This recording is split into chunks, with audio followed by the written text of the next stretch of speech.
Hi guys, kain tayo na naman. Kanina, galing ako sa labas. Nag-day off namin kasi ngayon. Yung aking kaibigan na Indonesian, nagbigay sila ng rice. Ayan, libre ang aking rice ngayon. Hindi ko alam kung ano yung sabi niya. Akala ko curry rice. Ito hindi pala. Ano yung sabi niya? Sabi niya saffron daw. Kaya naging yellow. Hindi ko alam kung ano yung ano saffron. Tapos ito yung white rice. Ayan. Saya, ang dami-dami. Libre ang aking rice. Tapos nagluto ako ng gulay, spinach. Yan. Tapos nagluto ako ng, yung may natira akong salmon kanina, hinaluan ko ng 1 egg.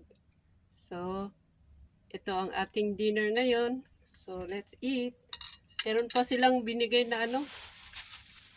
Dami kong ayuda ngayon. Ito. Yan. Charon. Si Charon. Yan. Tapos, may 6 na ganyan. Kat-kat. Yan. Ano pa ba yung ibang binigay niya? Ito pala.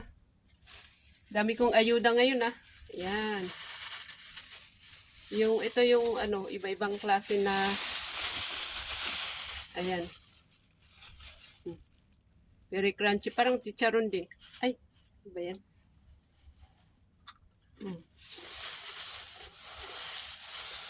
Iba-ibang kulay. Sabi ko nga may ayuda ako ngayon eh. So maraming salamat. Thank you, Jumi. Let's eat. Ay, panalangin muna tayo. Thank you, Jumi and your cousin. So let's eat. I'm eating now. I cook vegetables.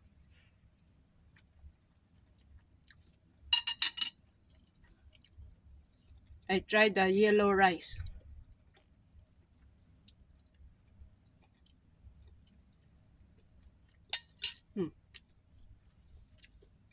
Good.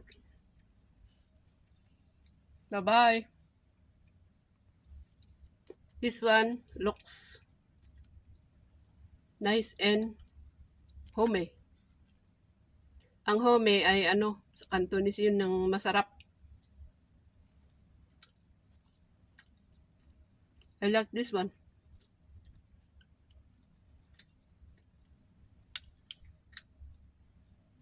Next time I will buy yung English ko kasi baka mapanood nung ano nagbigay nito.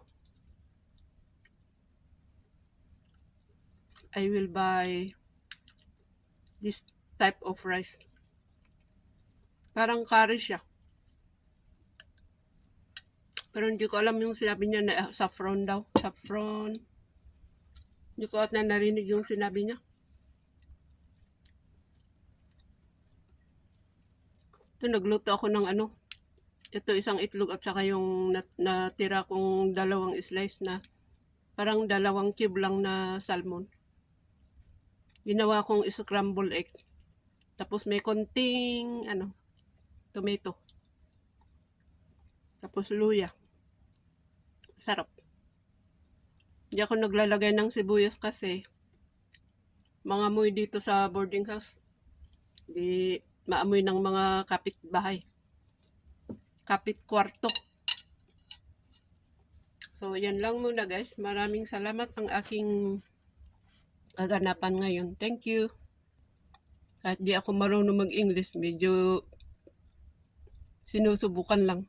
Para maintindihan ng ano, nagbigay ng kanin na to. Blessing eh. Maraming salamat.